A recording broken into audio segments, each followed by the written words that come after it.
This is the Hamtramck Community Initiative Town Hall meeting.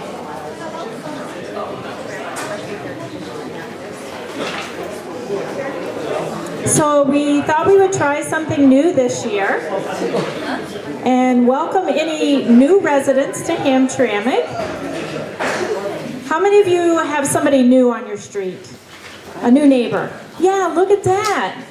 So next time bring them so we can say hi and welcome them to the city. We have our city officials here tonight. We want to make sure our neighbors feel welcome.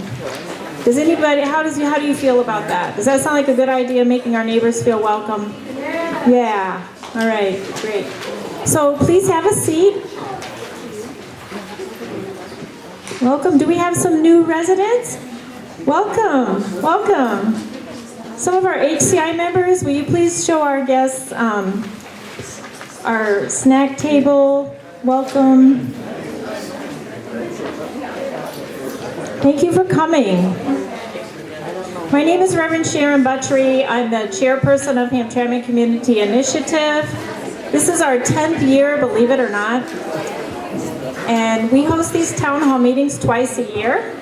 And tonight we want to welcome our new neighbors, new residents in Hamtramck.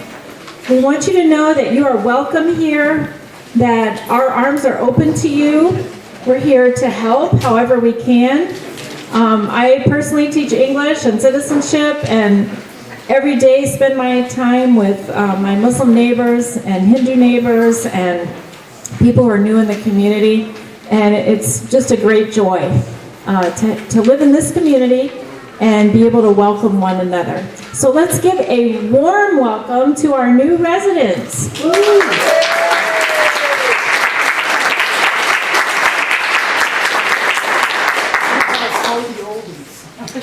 So how about the oldies? We can't have a community without our tried and true, right? So tonight we have a great lineup. Katrina Powell is going to do a Q&A with us. We're going to be talking about permits and what happens when your basement floods and all those things that you have questions about living here in Hamtramck. We also have some guests from California. If you'd like to wave to us, Mr. Bell. So we want to welcome you. Let's give him a round of applause for coming to Hamtramck this weekend. And we certainly want to thank the Hamtramck Library for hosting us tonight. Let's give them a hand too for welcoming us in this space. So Hamtramck Community Initiative has a very simple message: a safe Hamtramck and a clean Hamtramck. We do citizen patrol, graffiti removal. We're kind of a shepherd for the block clubs, an umbrella for the block clubs, although our block clubs are very autonomous. They do whatever they please. We don't tell them what to do. But our block clubs can come to us for help and resources. We gave birth to a new organization this year called Sisterhood Fitness. Manira and Claire, if you'd like to just stand for a second, they're going to speak a little bit later. Sisterhood Fitness was a fledgling nonprofit and wanted to go 100% toward their mission. So Hamtramck Community Initiative adopted them as a fiscal agent, and they're getting to do what they love to do while we worry about the other stuff. That's great. So the other things we do are community cleanups, alleys, graffiti removal, and the Public Safety Day. Anybody go to Public Safety Day besides Chief Ann? Yeah, and Councilman Almasmari provided free yogurt to everybody. We had a blast. It was really fun. So those are some of the things Hamtramck Community Initiative does. Ron? Oh, okay. Could we have all the city council members stand, please, and be introduced? Saad Almasmari, Ian Parada, Anania, are here tonight, and Mayor Karen Majewski is here tonight. Yes. And Katrina Powell is our city manager, and she's up next. We're going to ask Katrina to come. Oh, okay. Ron says the board members should stand for HCI. All the Hamtramck Community Initiative board members, please stand.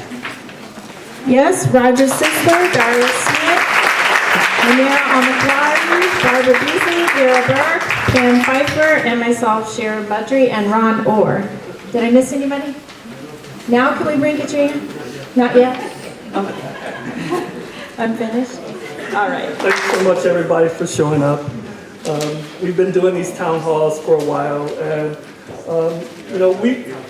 HCI, we try to just build off of one little basic premise of, actually the philosophy of America, because America is not really a place, it's an idea.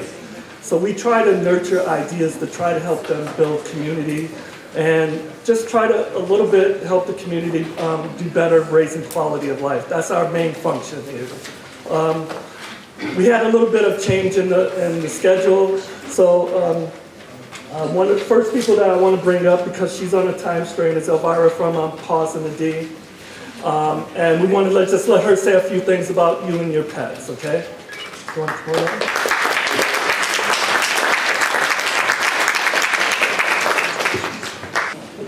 Hey everybody. My name is Evelina. I'm with Paws in the D, and I'm just here to tell you a little bit more of what Paws in the D is. So pretty much what Paws in the D is, it includes Detroit Animal Care and Control, Michigan Humane Society, Paws in the D, and then Detroit Animal Lover Society. And then pretty much we have information regarding who to call regarding different issues. If there's a nuisance barking, dangerous dogs, sanitation issues, animals running at large, which are stray animals, bite cases, injured animals, and you need a dog license, you would have to call Detroit Animal Care and Control. Does that include Hamtramck? Yes, I believe so. No? No. Michigan Humane Society in that case? Well, if you want a dog license, you go to the city clerk. Oh, I'm and sorry. Hamtramck. Okay, I'm sorry about that. The Michigan Humane Society has an outreach programs, and we help out with food banks, straw program, and check clinics as well. And then Michigan Humane Society usually deals with picking up sick and injured animals, wildlife, stray dogs, cats as well, feral cats. Assisting with owned animals in emergency situations, especially when we get a lot of snowfall. They do deal with that as well. And cruelty investigations, that's pretty much with neglected animals who have been left with no food or water or shelter and need medical attention or have been abandoned. Cruelty investigations deals with neglected animals, animals with no food, water, shelter, medical attention, or have been abandoned. Abused animals as well, animals that have been physically abused, shot, stabbed, or beaten. Animal fighting, dogs or roosters that are being fought. Some of the indicators of rooster fighting would be that a person has a lot of roosters and no hens. And then when it comes to dog fighting, it's most of the times multiple pit bull type dogs going in and out of location, injured dogs coming out of the location, altered treadmills, and hanging chew items on trees to strengthen their dog's jaws. General extreme weather animal care depends on the breed and sex of the animal. All animals are required to have shelter if they live outside or below 32 degrees. They're required to have adequate bedding, and any questions you can always call MHS. The importance of vaccinations are heartworm preventative. Vaccinations, legally, rabies is the only one required by the state of Michigan, and it has to be administered by the vet. All the others are actually optional, but parvo is really bad, which it stays up to a year on the outside. So parvo is really important as well to vaccinate against. And then heartworm. Heartworm in Michigan is really big. We do get a lot of dogs that are heartworm positive, and it's really preventable by giving a dog a $9 heartworm preventative pill. So instead of spending $500 to $1,000 on a treatment, we can prevent it with a 1 monthly pill. Importance of spay and neuter. Animals do not get testicular or mammary gland cancers. Females don't get pyometra. keeps stray dogs out of the yard if the female goes into heat, keeps your male dogs from running away, chasing and hitting females, lowers euthanasia rates in shelters and animals, controls over the situation of the animals. Pause and D is a coalition of 13 organizations and individuals who provide animal welfare services to the animals and the families living in the city of Detroit. We pretty much have a lot of information to become a better dog owner in the city or a cat owner in the city as well. And we help out with dog food, dog houses, straw, vaccines, and we do spay and neuter as well.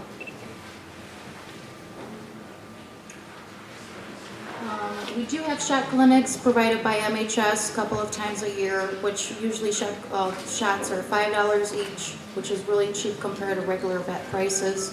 And then we can spay and neuter any type, pit bull type dogs for free most of the times, and any other breed dogs for about $80 by using different vets. And then we also have another dolls, which is pretty much people who are like you involved in block clubs who would love to help out.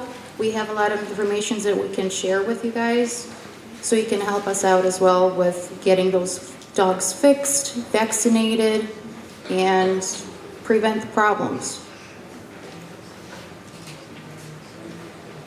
That's pretty much it. Anyone have questions for that? And I do have a little flyer with the information of who to call regarding different issues when it comes to stray dogs, sick or injured animals, dog cases, and then regarding dead animal pickups on streets or freeways as well. So there's different phone numbers that I can leave. I'm proud of where the city has come from in these last 5 to 6 years, even though we've been struggling. We're a financially and economically challenged city, but one of the great things about our city is that we don't turn on each other when we have those times. We stay pretty much strong, and everyone focuses on trying to make the city better, and we have so many people that contribute to that. And I want to bring up our city manager who's come in, and I think she's done a fabulous job of the things she's done. Katrina Powell, please. Thank you, Ron. And actually, we're no longer financially struggling.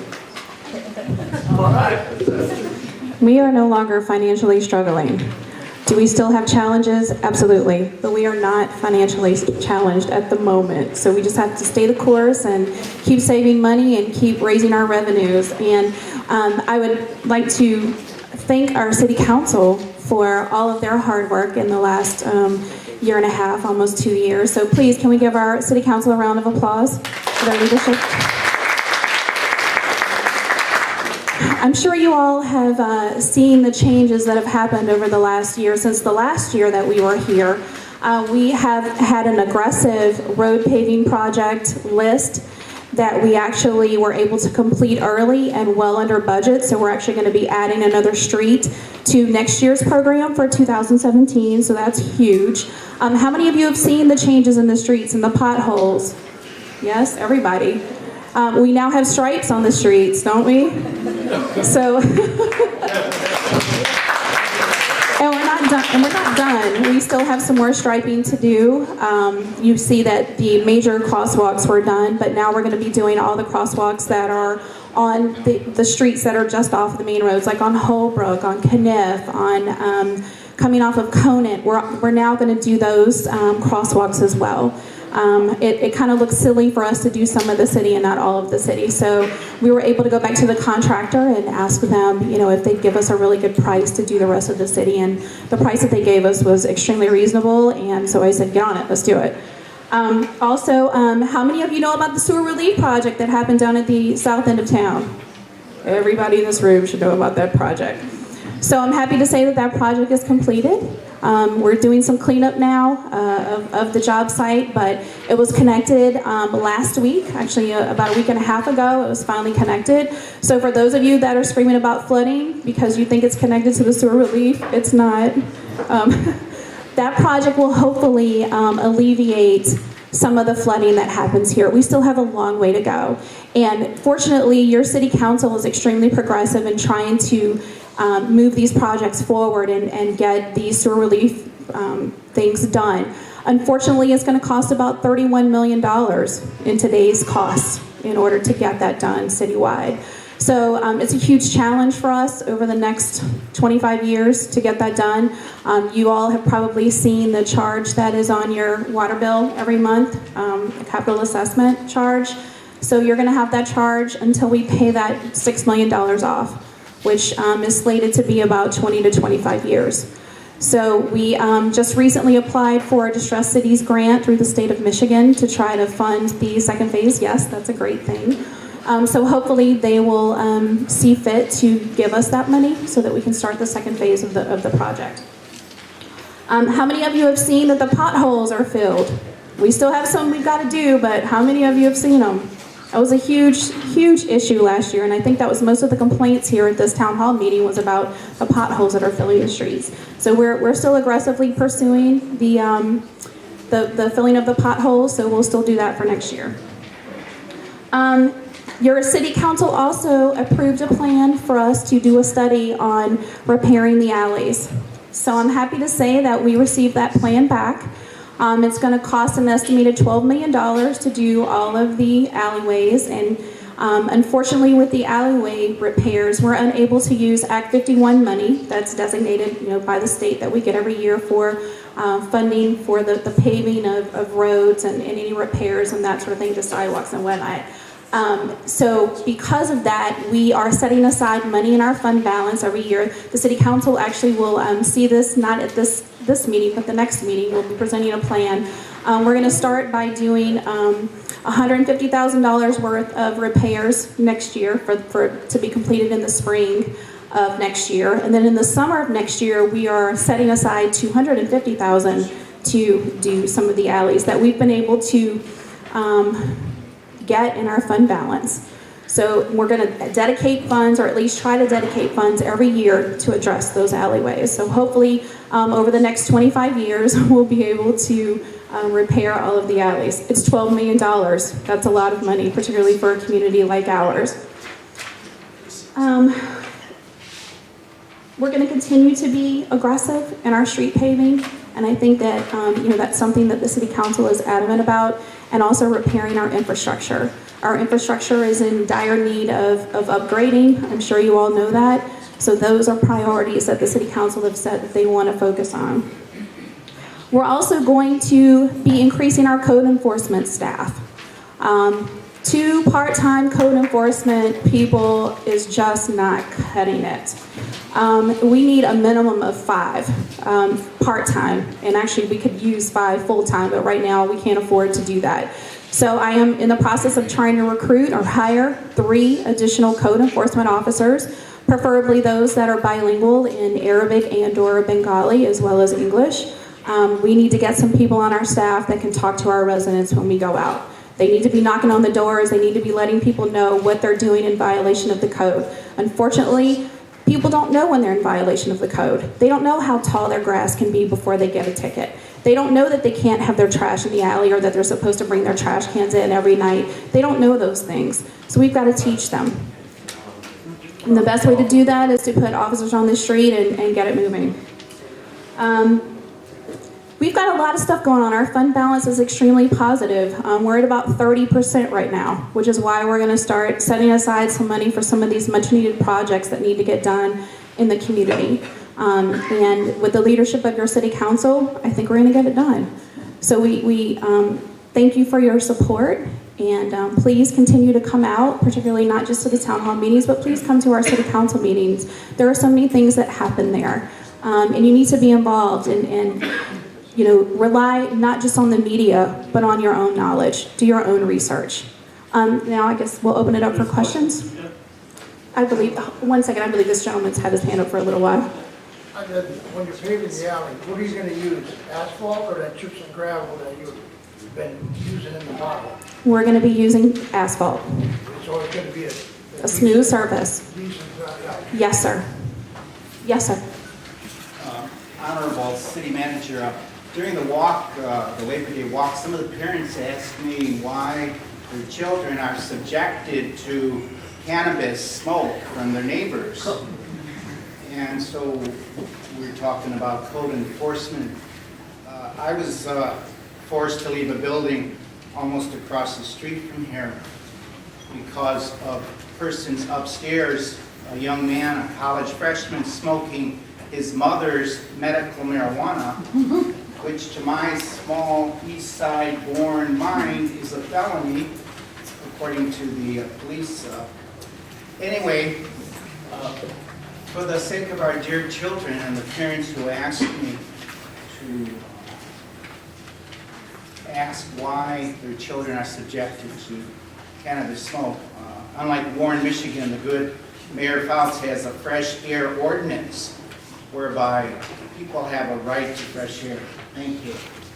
I'm going to defer that to my police chief. But Father Ventline, we're all aware of your issues that you've had in your building, and I believe we've tried to address those. But Chief, if you have anything more to add to what we've already answered for Father Ventline? Pretty much sums up it.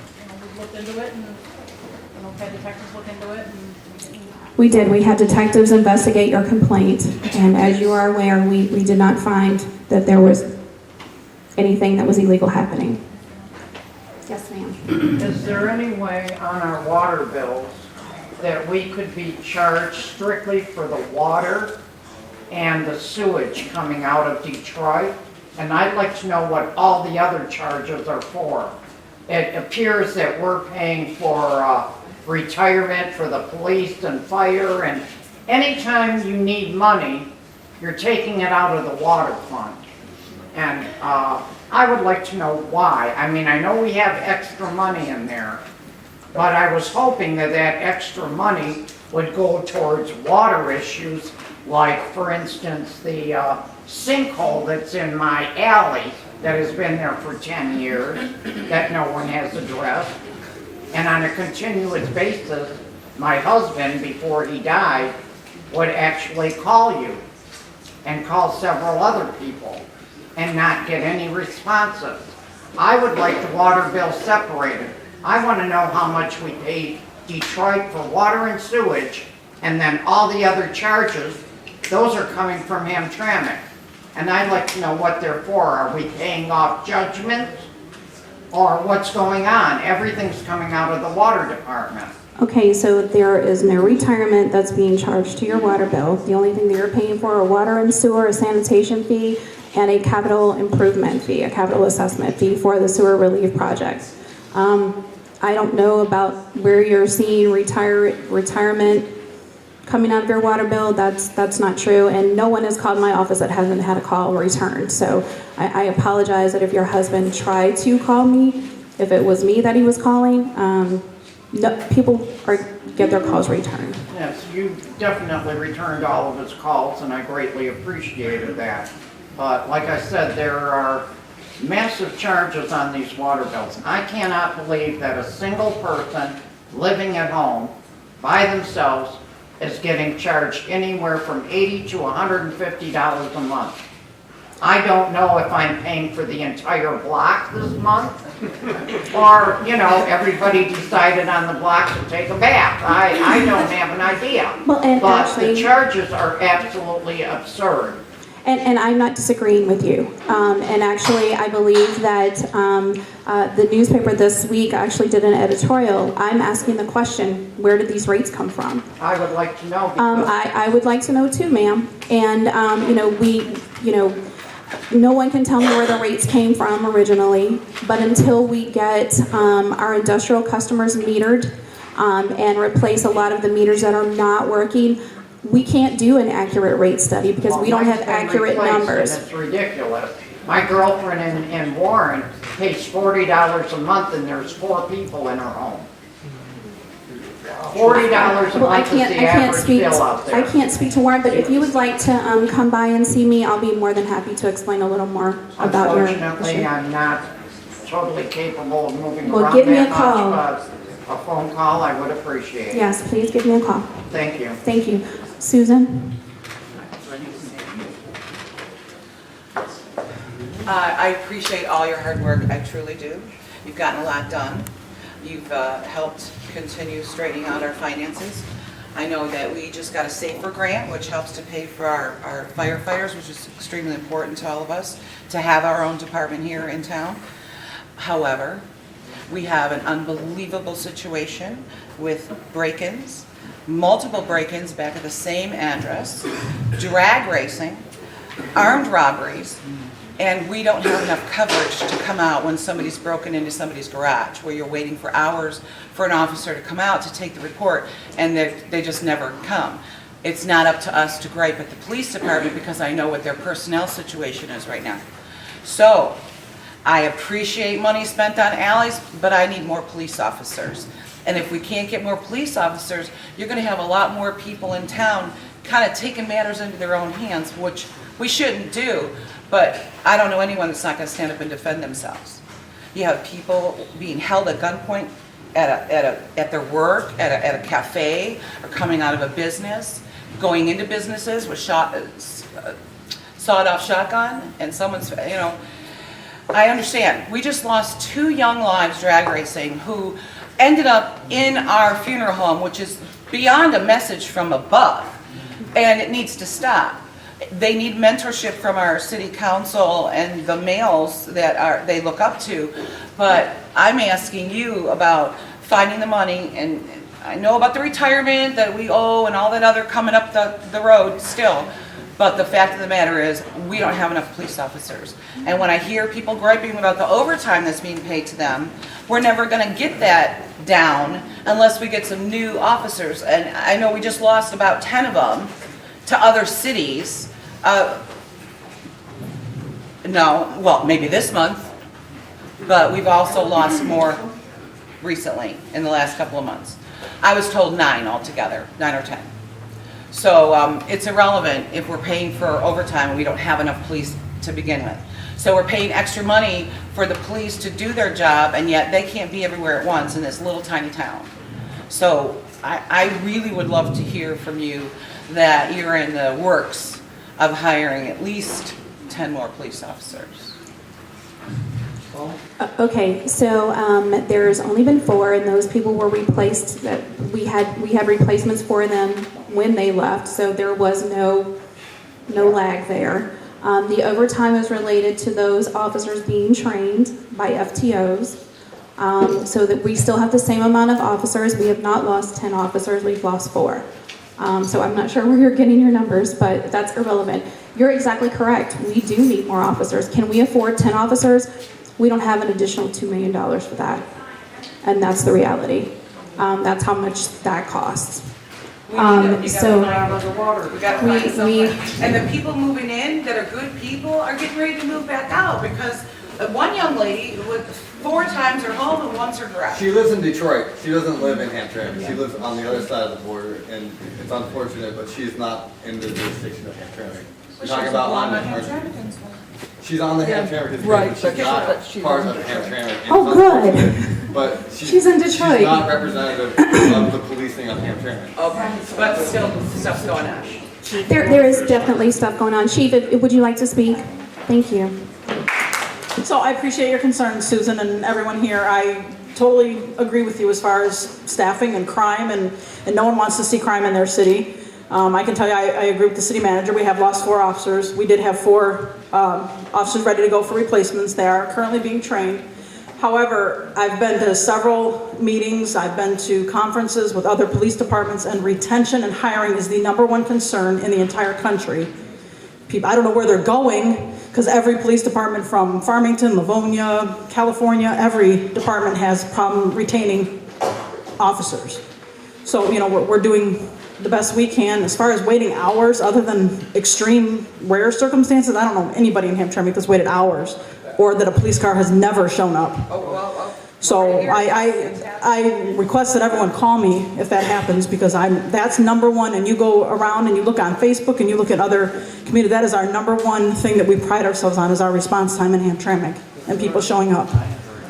Well, could I ask you about this new crazy phone system that nobody could get through to? Okay, we're working on that. We're working the bugs out with that. That is giving us a hard time as well. They called me at 2 o'clock this morning with problems with the phone system. So we are working the bugs out between our new Comcast and AT&T, and and trying to get that. So, Well, and it's not our new phone system, it's 911. yeah, it's our lovely touch screen system that still doesn't want to, and it's technology. I don't know of any technology that doesn't unfortunately fail.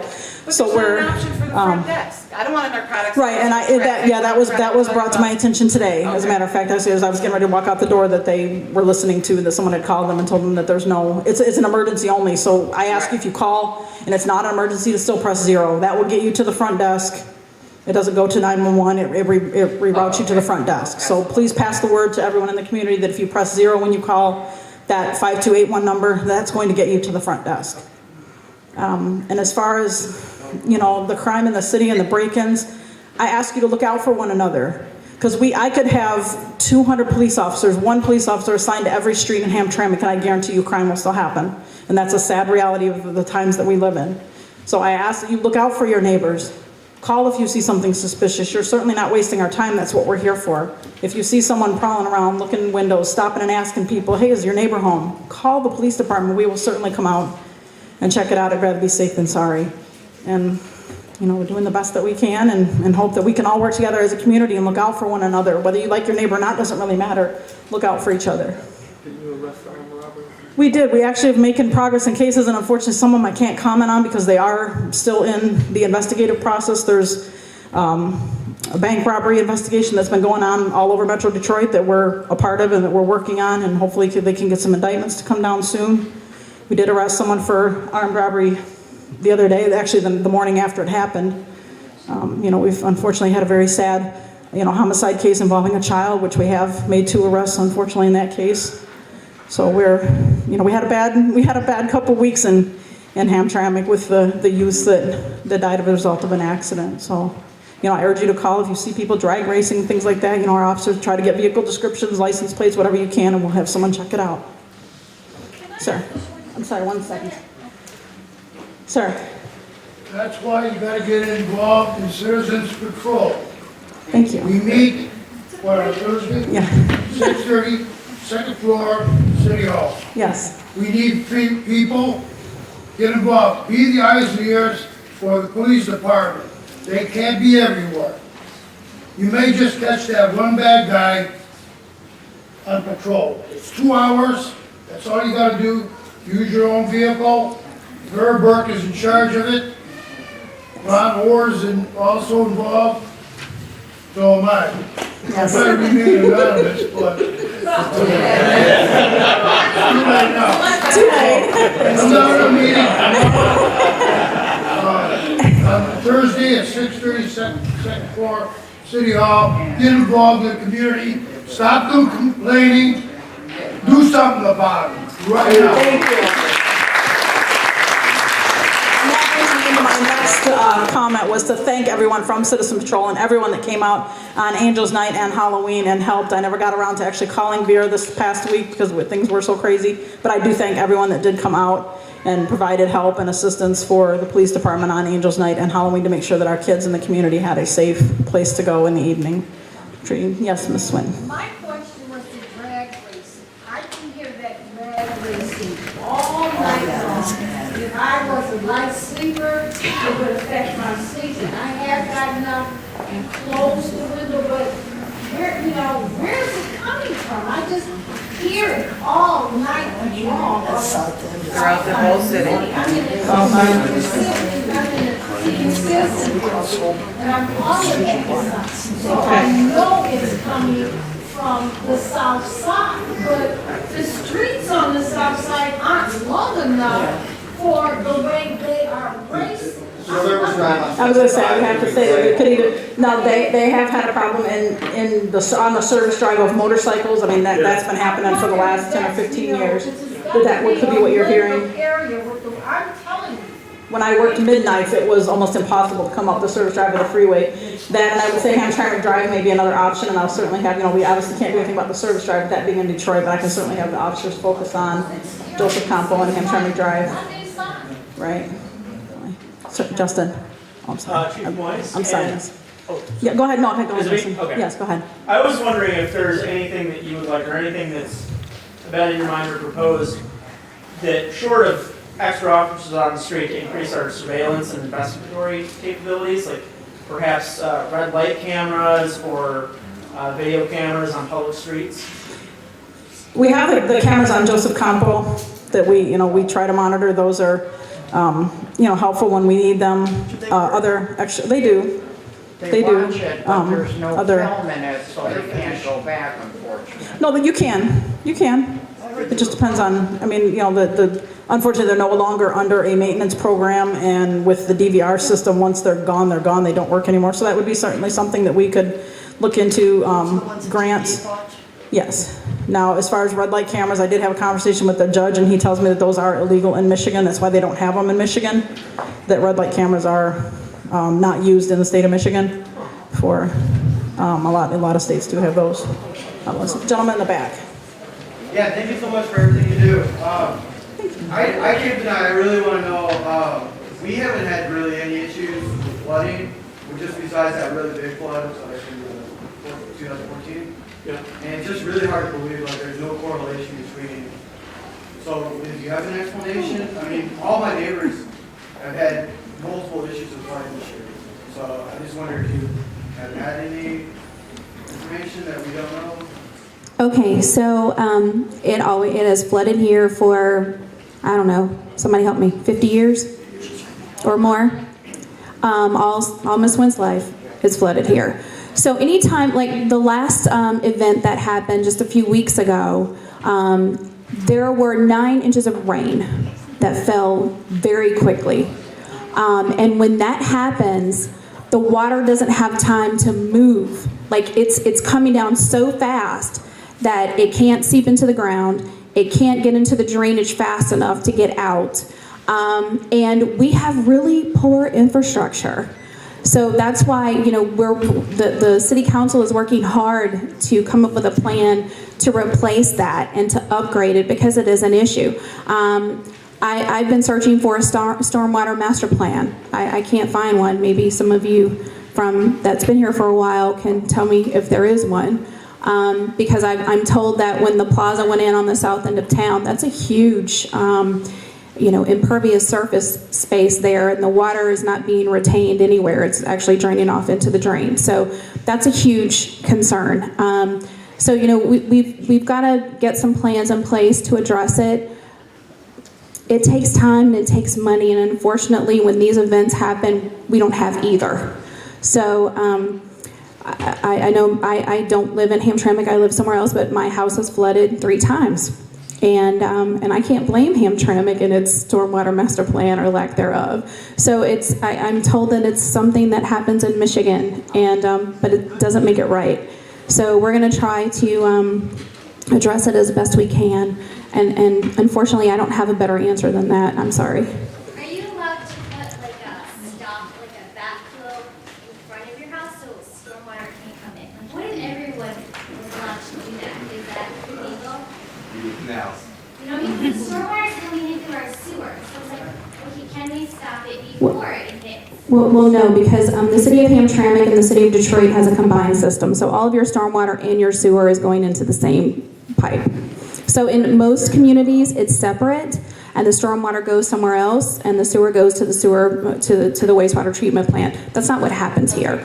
All of it goes to the wastewater treatment plant. So you can't. It's got to go somewhere, and it's got to go into that pipe. Right, but if you have like a back, so it can leave your house, but it can't enter that. No. Tony, would you like to speak to that? No. Yeah, I have one that's great.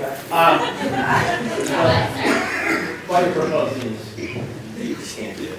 But my question is, from what my understanding of our longstanding problems is that many years ago, many years ago, when we had the opportunity here in Hamtramck, there was a millage to increase our storm drains so that we could not have this problem, and it was voted down. So, modern money, a lot more. The common sense answer is we get a millage in place, but the millage has to be passed by all of us who live here. And my concern is that amongst some of our newer residents, that communication is not happening about the need to be part of everything that happens in this town. Because not only does my basement flood, but your basement floods, and your basement floods, and so does everyone else's. So it's a community issue.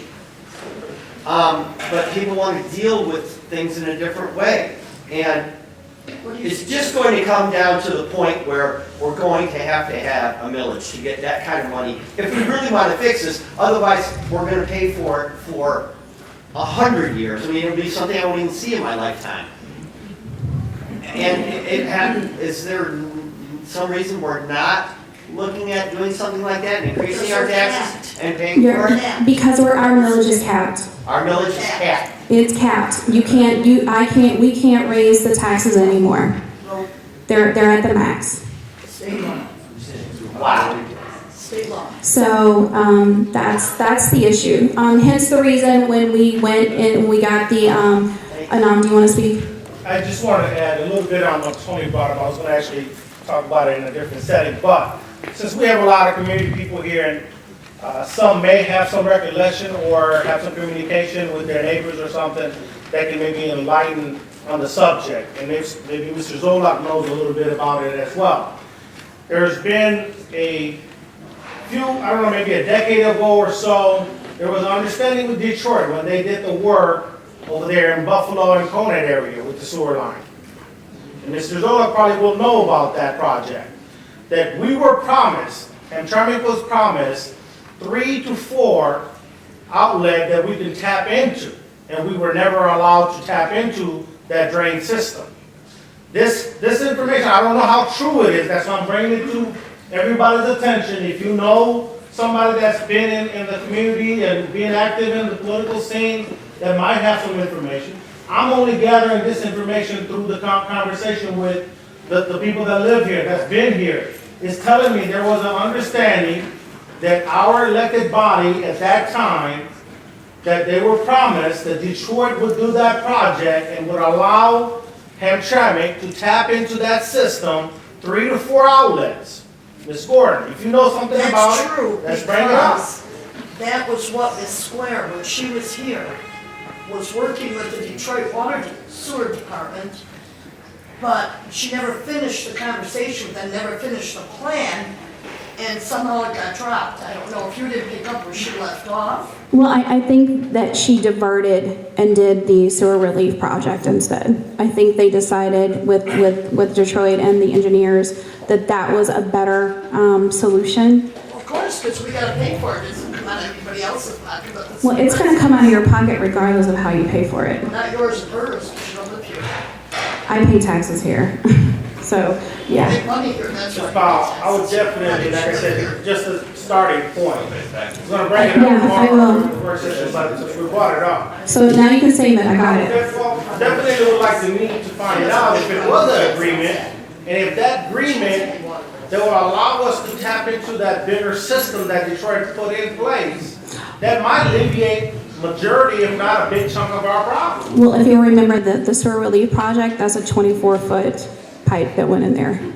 So that's probably what we're talking about. They probably decided to hook up to that line, that trunk line, to do that instead of doing the 3 or 4 little projects, but I'll definitely check into it and see if somebody's got some recollection over on the Detroit side. Ms. Powell, I have a request. I understand that there's, on behalf of the senior citizens at the senior plaza, as well as the people who live in the project, I understand that the water bills, people who have water bills get notices on the quality of the water coming in from Detroit, as well as the testing, the red testing we have here in Hamtramck. Nobody in the 150 in the senior plaza is aware of that. The people in the projects aren't aware of that either. And I'm certain that there are many tenants in Hamtramck that don't even receive that information because the landlords get the water bill.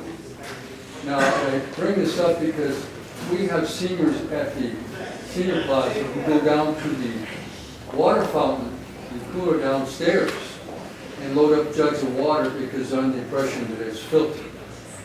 And so the point being is there are many residents in Hamtramck that do not receive, whether it be the newsletter, monthly newsletter, and or notices relative to water quality in Hamtramck. Okay, so to address your issue, those people don't get individual water bills, so we have no information to be able to mail anything to them. You have their address? How would we have the building's address, No, correct? you have all the unit addresses also. You have all. We're not sending unit bills. We're not sending bills to individual units in the senior plaza. Sending them to the property owner. And the property owner is the senior plaza, right? So we also have it posted on, right now, we have it posted on our website, we have it posted on our Facebook page, and we have it in English and Arabic.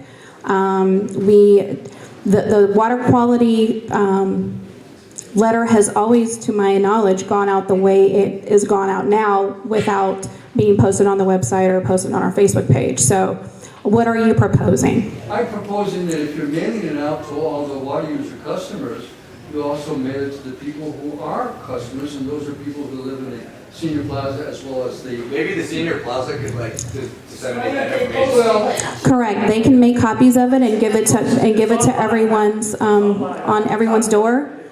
We don't have a list of the people who live in the senior plaza and their addresses and what unit they're in, not to my knowledge.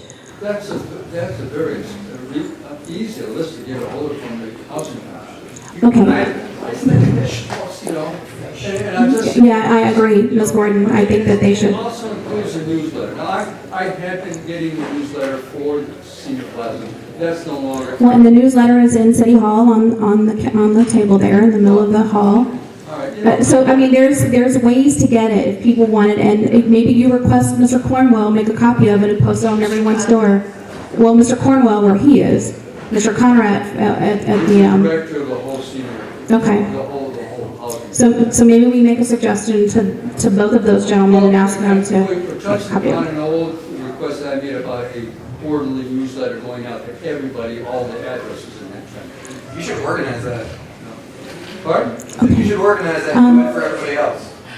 So you want me, Ms. Dunn? you want me to pay for it? Since You the want me board to got pay for open it? No, I just think about you should organize the it. water bills, I would like to bring up the water report that we got. Now, the one I received in June talked about the water collected in 2015 and gave us all the wonderful little results, where the normal scale was, where the too high. It was a lie. We got another letter in October saying that the mistake was discovered, that the water was never collected to begin with. Yet we got false results signed by Mark Ragsdale. So one, I want to know if we were charged for this false report. And two, I want to know how in the world somebody let that go past them, that nobody collected the water, but falsified results in the midst of what's going on in Flint. We sure the hell needed to know whether our water was good or not, and that report is fraud. Yep. No samples were. I'm positive you had to have known about this extra letter that went back out. It was stamped October 18th. And that letter, to my knowledge, did not say that there was water collected. It said that there was a change in one of the levels. Nope. Okay. No, it was stated that it was discovered that the water was never collected. There was some miscommunication with whatever the company was, and it was discovered that the water was never collected. And so those letters come from the Great Lakes Water Authority. Signed by Mark Ragsdale. That's every community's DPW director's name is on the letters. That doesn't necessarily... I'll get with you offline about that. No, I'd like to do it publicly because I don't want any slide to the next size. Because if Mark Ragsdale is our DPW or our water department superintendent, it's his job to make sure whoever's supposed to do their job does it. That affects our community directly. And those false reports, those false results, somebody took the time to go across and fill those in and then mail it out to all of us residents. And then we get another one in October saying, oh, well, never happened. Sorry, folks. So A, I want to know if we were charged for that. And B, I think you need a new department head in that department. Amen. No, you're not charged for it. That's part of the GLEWA, that's what they provide. So you're not. Yes, Ms. Gordon. I have two things I want to address. First of all, if you had read the original letter that you got with the numbers, that was not from samples from Hamtramck. That was overall through the new water, or, no, that. GLEWA, Great Lakes Water Authority. Correct. And it specifically said that. Now, the second letter that came, you had to read the entire letter. The second thing that came was that those numbers, there was no water collected, so those numbers did not reflect, and that was my interpretation from Mr. Ragsdale, those numbers did not reflect the levels in Hamtramck because there were no samples collected. This is an across-the-board, a tri-county board result. Through GLEWA, but the city of Hamtramck tests its own water. Well, what I'm saying is there are tests done, I believe, correct me if I'm wrong, every 3 months, every 4 months, quarterly Every 3 in the months, city. quarterly, yes. So if you're really that concerned about levels, all you have to do is go to the DPW and ask them to see their test results. We have them, Where are yes. they collecting this from? It's a random collection. They just show up on your doorstep one The last time I day. was aware of a random collection was in 2010, when my husband and Chris Cornwall and several other individuals went around, took the samples, and had to drive to Lansing with them. No, ma'am, we contract with a company to do that, and they do it randomly. Well, I'd like to see where Please- they're getting them from. Please, I'd like to please, see the it's address. random. It's random. The addresses are there. Yes, ma'am. I just want to have another question. I see these exorbitant water bills. First of all, I was on council when we did plan this whole South End deal with the infrastructure and the repair of that. We were told adamantly, repeatedly by Hennessy Engineering, that this would not at all alleviate any flooding. Absolutely not. So that's number one. My other issue is, what I find very difficult to understand is, I look at your fund balance in the water fund. You have millions sitting in the water fund. Millions. Yet we're sitting here with over, I believe the last time I counted was 11 or 12 fire hydrants that have yellow rings around them indicating that they're inoperable, that they're broke. We have sinkholes that have been sitting for months. What are, I mean, So maybe the somebody, sinkholes- let me finish. Mhm. Maybe somebody needs to meet with Al Brooks Patterson. Maybe you need to visit over there, because Mr. Patterson said, we have an overflow of money here, why should I keep charging my people? When Detroit increased the water rate, if you have a fund balance of $3 million in your water fund, you should have eaten that last raise, not passed it on to us, because you're sitting there with $3 million and nothing's getting fixed. We have no maintenance. There's Okay. no general maintenance. So Ms. Gordon, you're incorrect. There's maintenance happening all the time. If you drive down any of these alleyways every day, you will see Liquiforce, you will see water and sewer specialists, you will see this town tore up. So yes, there is maintenance happening. The fund balance is in the water department. That is general maintenance. In the last couple of weeks, we had close to 10 water main breaks. It's not even the winter time. That doesn't happen in the warmth. It is happening here. I don't think it's the first time it's happened, but you've got to have money to do that, ma'am.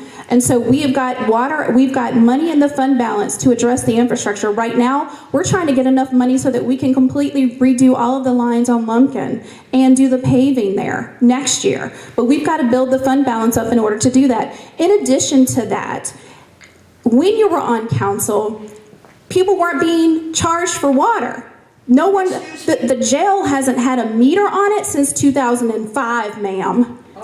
So we are in the process. I don't know. Whoever was working here in 2005. So you've got the jail, you've got the senior plaza, you've got the housing commission, you've got industrial customers down here on the south end that haven't been metered. So until we get a correct read on how much water we're actually working. You were on council for 10 years and it didn't happen. How did we know? Did you know? No. Ms. Gordon, I'm working as fast as I can work in the 2 years that I've been here. The number of issues that we have here is unbelievable for a community this size.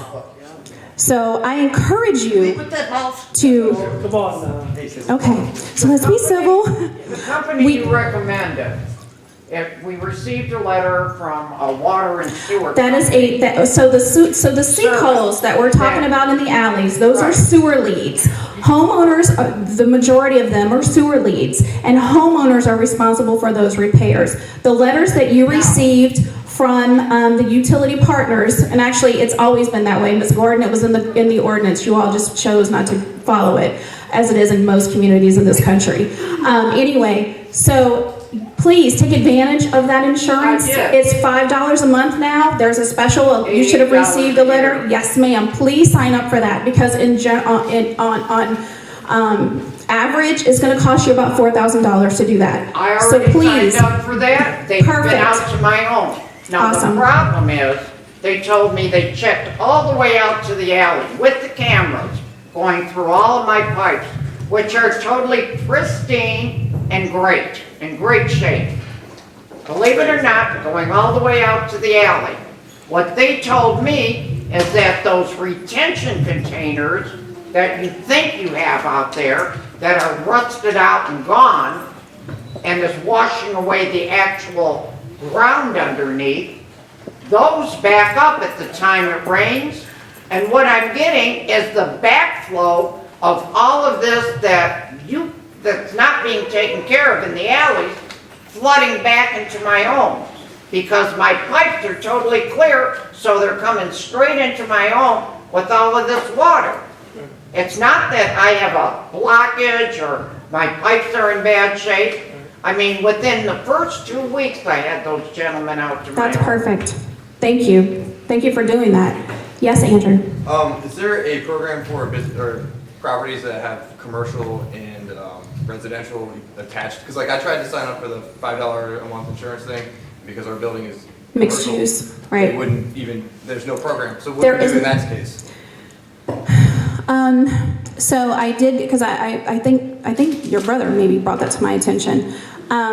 So I checked with the company and they don't provide that service, but they're supposed to be looking for someone that may provide that service, because I know there's a lot of commercial properties here that could use that type of insurance, but right now they only deal with the residential.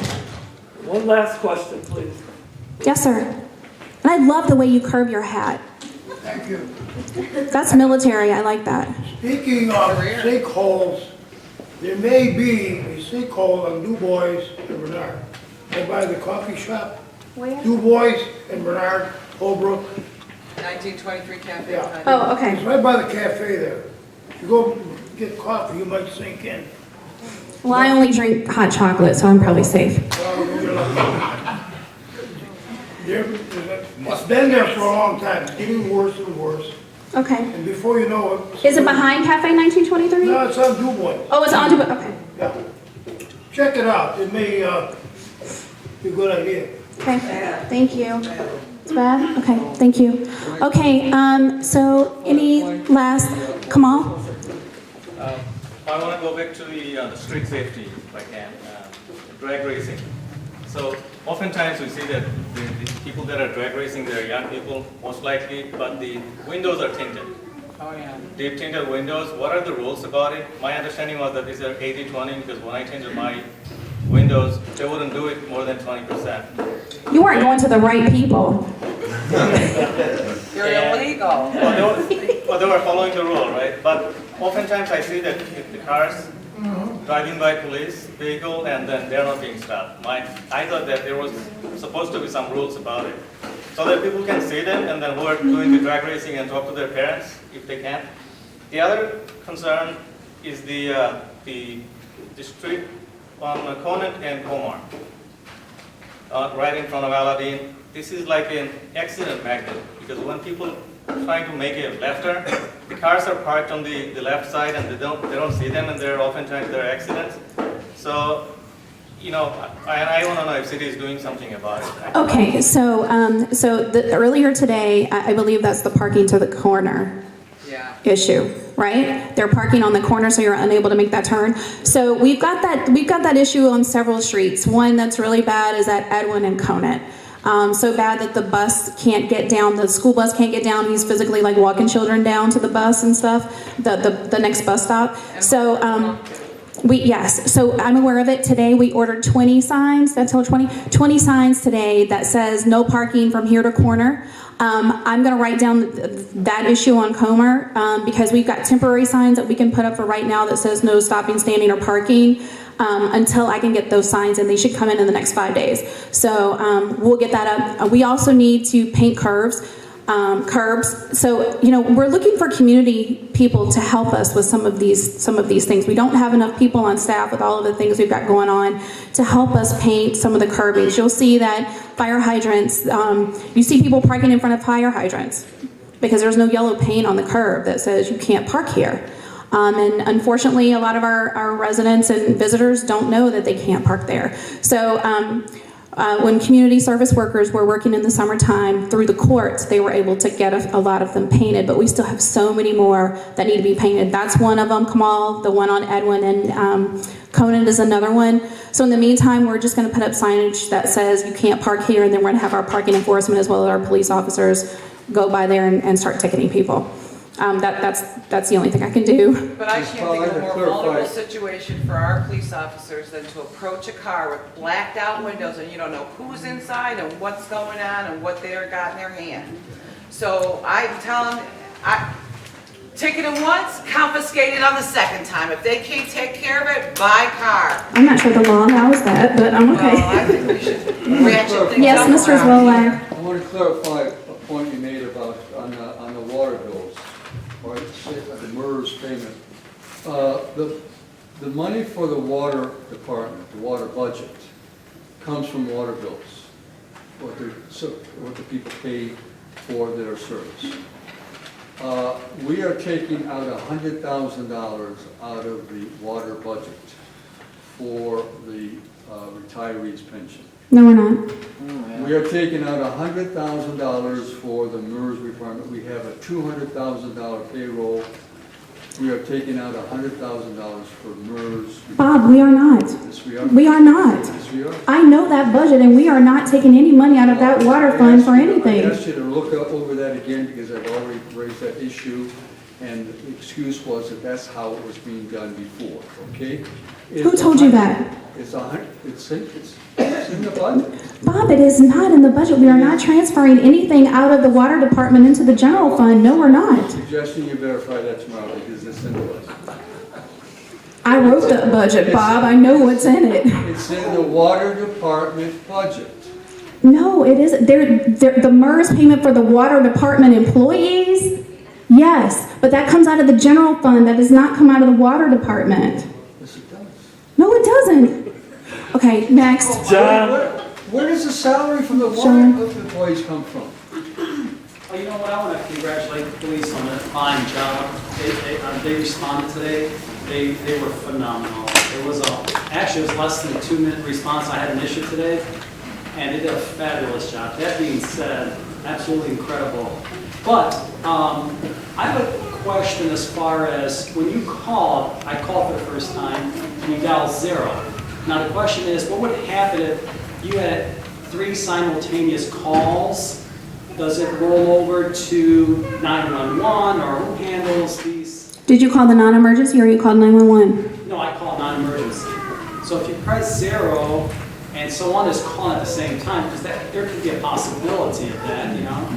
Where does the call roll? Does it roll over to next dispatcher? Yeah, we have forward lines coming in there. Line is a non-emergency, and Okay, then 3 okay. emergency lines. All right, I just wanted to know. I was just thinking. It's just a matter of personnel, putting that. Where you are in the queue. Yes. Okay, all right, that's what I want. I was just curious about that. Yeah, no, we have, and you know, that's another thing that we were able to put in a brand new phone system, which is going to save us. We were paying $150,000 a year for phone service in the city of Hamtramck. We upgraded our system to voice over IP, and now our phone bills will be $30,000 a year. So huge savings. We got new. Thank you, Sharon. We got new phones, which are amazing because what we had was like one step up from rotary. You remember how you dial the numbers? We were like one step up from that.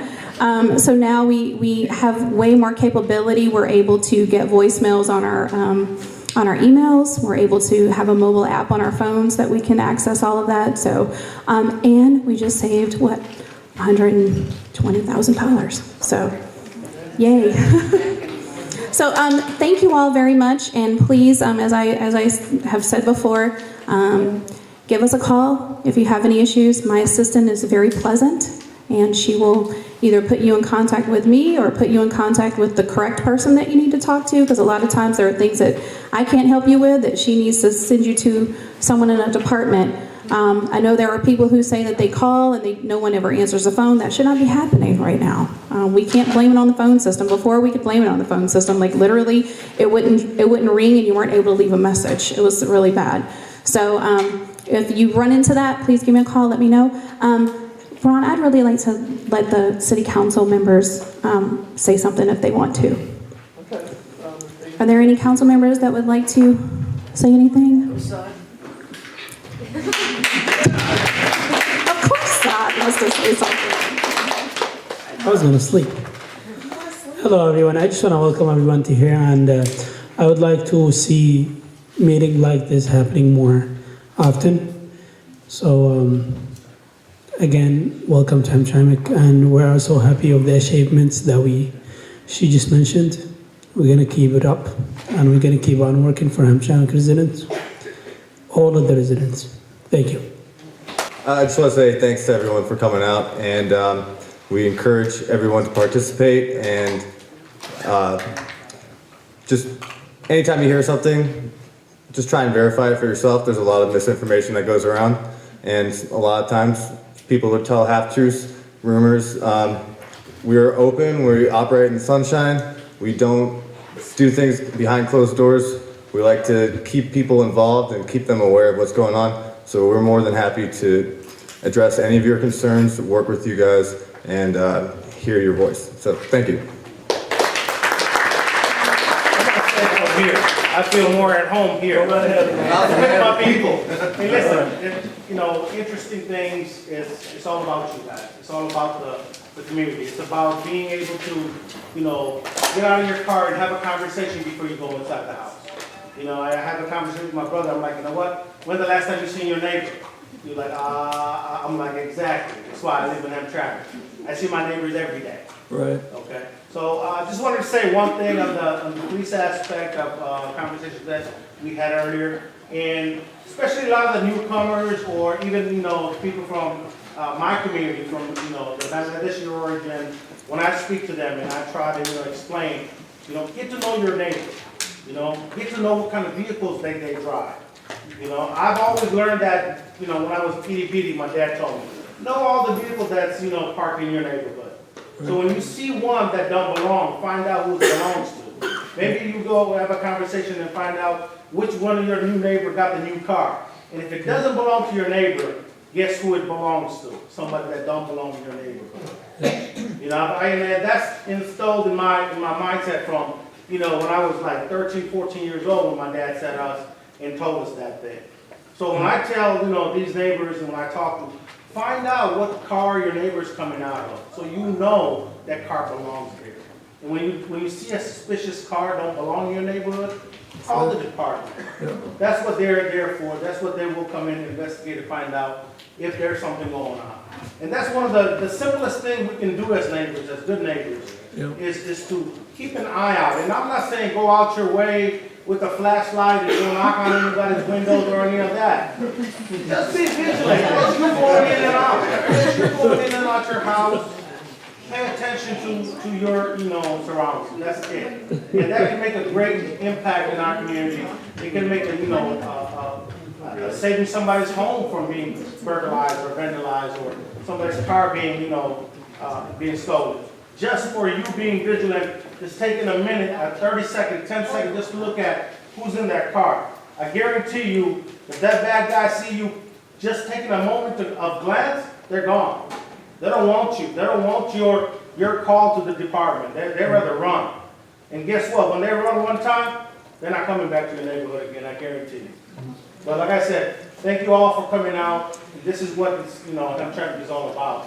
Being able to interact with your neighbors and, people down the street, even have, barbecues and stuff that we have on Gino Street in the summertime.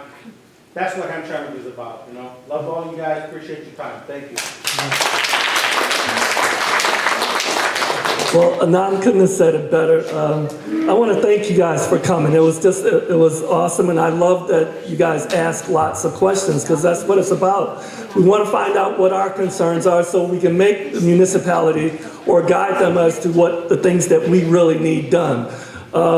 One of the members of Citizens Patrol brought it up best, is that, just about outside of the water issues, the things that you brought up is the things that Citizens Patrol does.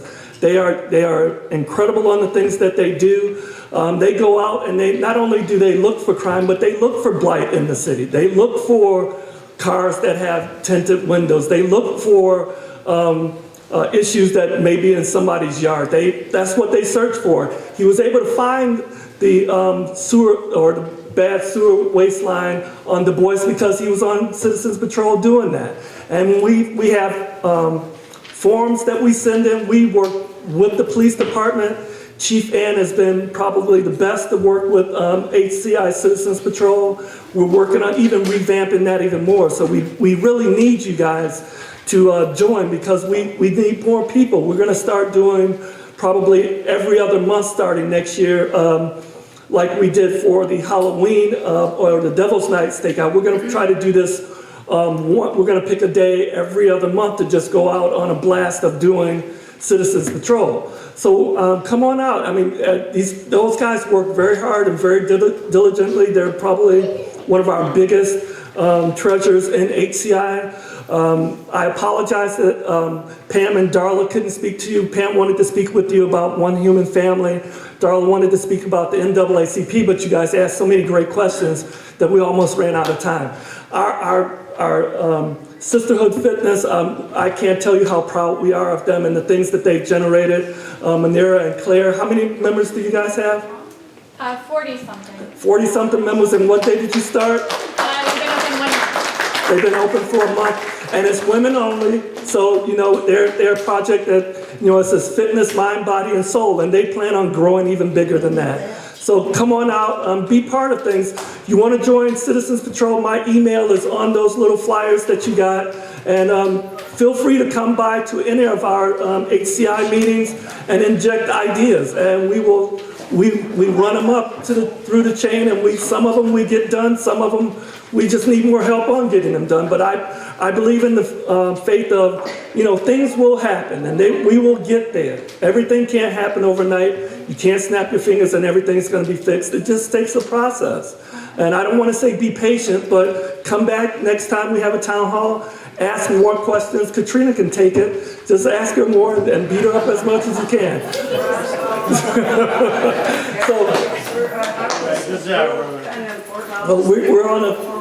We are out of time. That's it. Yeah. Thank you all. Thank you, Ron, for doing this.